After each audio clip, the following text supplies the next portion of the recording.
It's Sean, and I'm back to hopefully unpack the rest of this drawer here from my MOTU Origins. Of course, the first step is to put Snakeface on the display stand.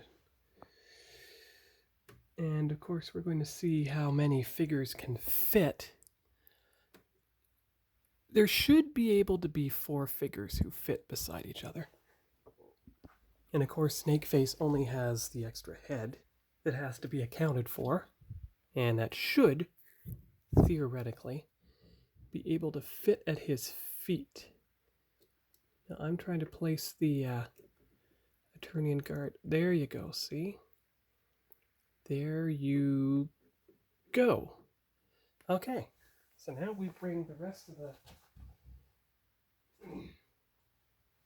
drawer. Let's see what else we can do here. Well, we have Eternian goddess Tila, so she can stand beside the sorceress. Now we've got to get it so that she can stand upright and doesn't fall over, because the figures do have a tendency to try and fall over. I see why her left foot isn't planted correctly.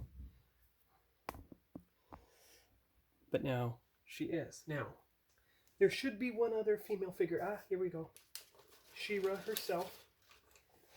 Of course, you have to find her sword, don't you? Well, you do have her her headdress, as you see. She-Ra? No, that's not even any kind of pun. That should work. You need to find her sword. Now, it's easy to find her sword. It's the one with the jewel in the center of it. And of course, we're even getting into some vintage figures. Like this is a vintage Beastman here.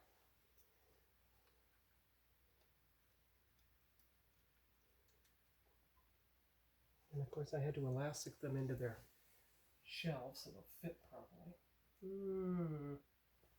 Now, I'm going to have to put them on top of the Mega Constructs for now, because I have to sort out that shelf. There's a tendency to fall over. I don't even know what that's for. Again, that's where you have to check on it. This is vintage Evil Lynn. So she's going to go beside Beastman, I think, if she can stand upright. Oh, good, she does. Excellent. Still have to find She-Ra's sword, of course. So let me search through the bin a bit, and I'll be back once I find it. I think I found it, but I'm not sure why it doesn't have the jewel in it. It's supposed to have the blue jewel in it if it was a vintage sword, but that will have to do. It's not the same color either. That's so strange. And yet, He-Man and She-Ra are the only ones that hold swords like that, so that is a very great mystery. Okay. Anyway, there she is. I'm sure her sword isn't that color. Faker. Well, at least you know what goes with Faker. It is the orange stuff. Like his orange sword. So there you go. Well, let's see if he can stand upright without falling over. Good. Lean him back. There you go. Good, you can see him back there. And who else should we put up there? Well, we do have Webster, of course. Yeah, I had to wrap his grappling hook around his waist because it just wouldn't go back in the string section.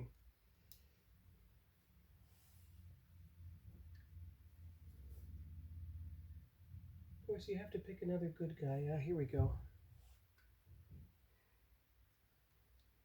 You know, I'm beginning to think that a lot of the accessories are scattered elsewhere and you can't exactly find them all. I mean, I'm sure that Man-at-Arms has accessories, but I'm not sure what they would be. But I'm just going to put him snake, armor, man-at-arms. And try to put him right here and hope he doesn't... Oh, he has a tendency to fall over. This is a... It's the ankle joint. You have to get the ankle... There. I think that's a bit better.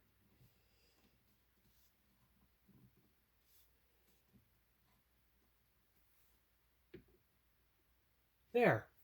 Good. Okay.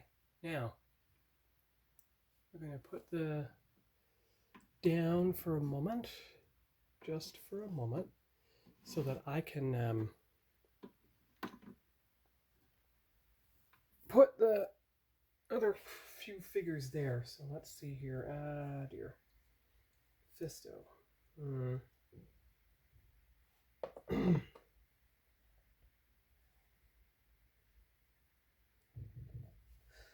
Having a bit of trouble here.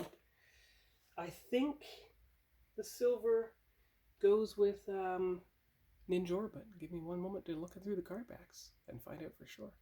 So according to his card back, Fisto has the purple sword,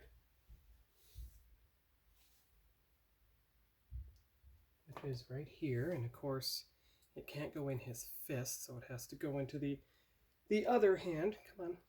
Come on. Come on. Are you in? No. You're just in the way. His thumb is in the way.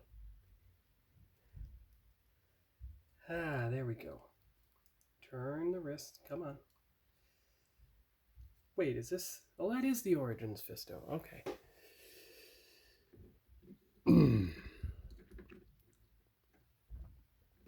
Well, he's kind of standing weird, isn't he? But, there you go. And if you bring the sword in a bit, like that. Okay, good. So, who's next? Let's check on... Well, we know that Thunder Punch He-Man does not have any thing but the flaming hand. So, let's see. There you go. And that's the one that I had to use his...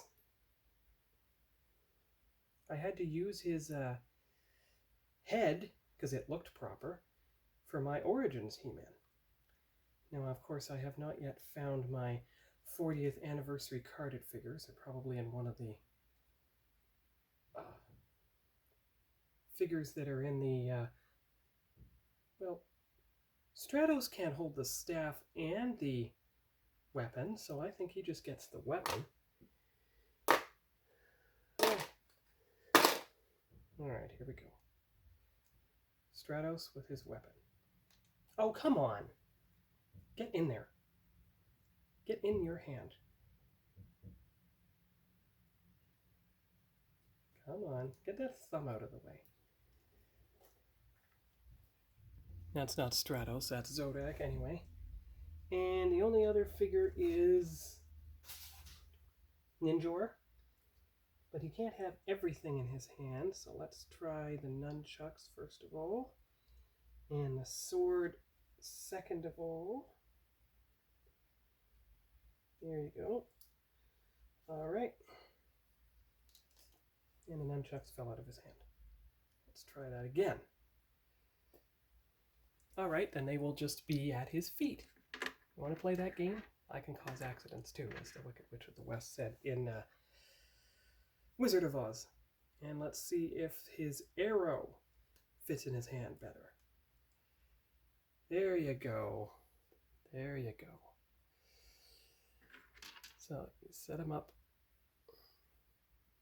like that.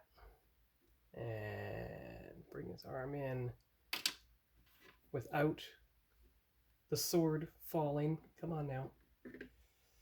Okay, a few adjustments. All right. So that's everybody.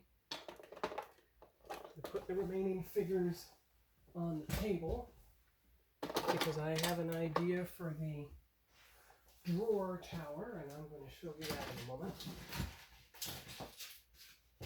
Put the card backs back in their box. Okay, so turn on the class picture light. There you go. Now I know it's rather lopsided, it's not centered, so you'll probably only be able to fit one figure here, but you'll be able to fit two figures there. Alright, so that takes care of action figures part. I guess that's unboxing action figures part 2. You can see below the Dollarama Spice Rack or Canadian Tire, whatever it is.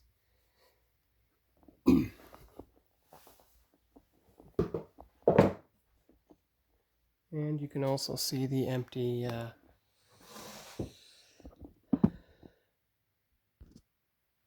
drawer tower.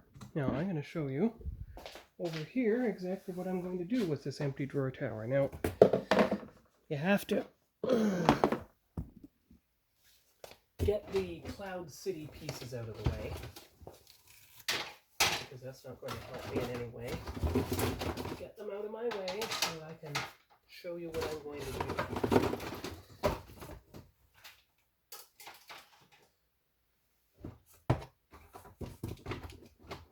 And don't worry, I have the instructions so I can put the Cloud City thing back together again.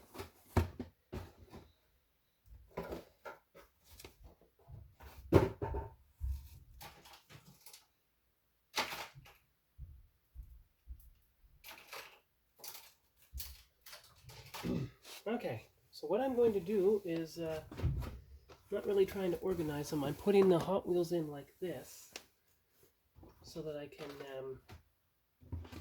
you know, have them organized and everything. Bring Mickey here, do it like this. You see how they're wide enough to fit in there carded? And you just keep doing it that way. Find the wider ones, of course. Now, if you reach the limit of the carded Hot Wheels, then the next step, see how this won't go that way? So you're going to have to do this. Then, alright, I got an idea.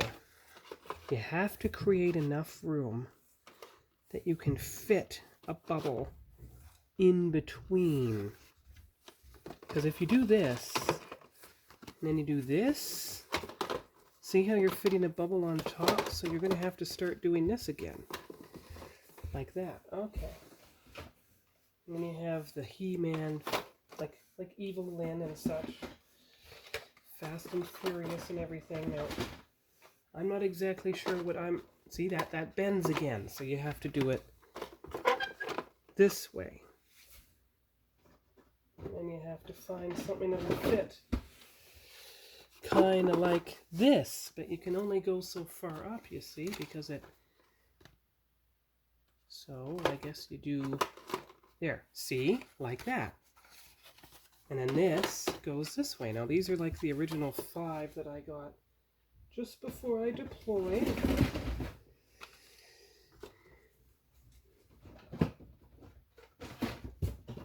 And, of course, there are certain Hot Wheels that are going to... be put elsewhere. Yeah, you see, now we're getting somewhere.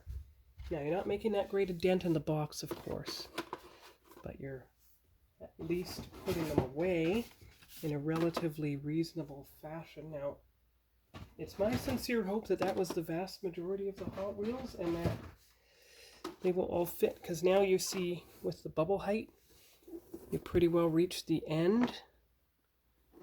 And let's hope it fits in place. I'm just going to put a couple more that are thicker. That bubble's way too high. Just a couple more. They gotta be thicker ones though. They can't be the thin ones. There, like that. There you go. See? And then there you are again. And can you fit one more? No, I don't think so. Now let's make sure it fits in a drawer tower. Doesn't quite fit, as you can see. The bubble's a bit too high. Now I don't know if turning it the other way is going to have an effect or not. Let's see here.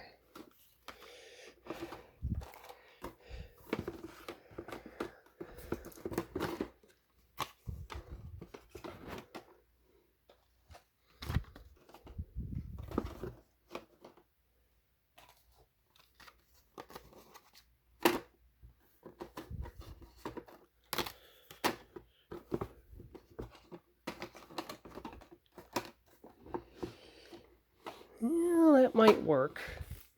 Will it come out again? Yes. Okay. So that did work. Now, I don't know if that's a permanent solution or not. But there you go. And I know the drawer is taped. Couldn't get all the tape off the drawer, but at least you've got the general idea. And of course, if we take the tape off the remaining drawers here, we should be able to get a preview of what is to come. Unpacking drawer number 2. Yeah. Just give me a moment here to get the tape off. I'll be right back. All right, here we go. Opening up the drawer now and trying to get the paper out as I open it, because that paper could get in the way. There you go, see? And there. Now, mostly everything worked. Look, there is the Hot Wheels car from my 1980 racing track. My racing track, which is right down here. So actually the car should go right with the Flying Bronco set. Maybe angled like this so it doesn't fall over. There. And don't worry, what's on top of here will eventually go inside there. But there you go. You've got the drawer out. You've got it set up. And you can slowly get the figures out as the need arises. So there's like a preview picture for next week's video. Drawer Tower Part 2, also known as Drawer Number 2. Okay, so that's all for this week for Sean's Toy Room. Let's get a last class picture if I haven't got it all ready. So we'll see if that's about 16 figures there. We'll see how many are in drawer number 2 and if you can fit at least another 12. Yeah, and then of course you can fit another, 16 plus 12, that's 28. So that could fit 28 here, that's 56 figures. You have this middle shelf, of course, which I don't believe it holds carded figures. And since the play sets are elsewhere, we'll see how it goes. Anyway, that's all for now, and we'll see you here next time. Bye-bye.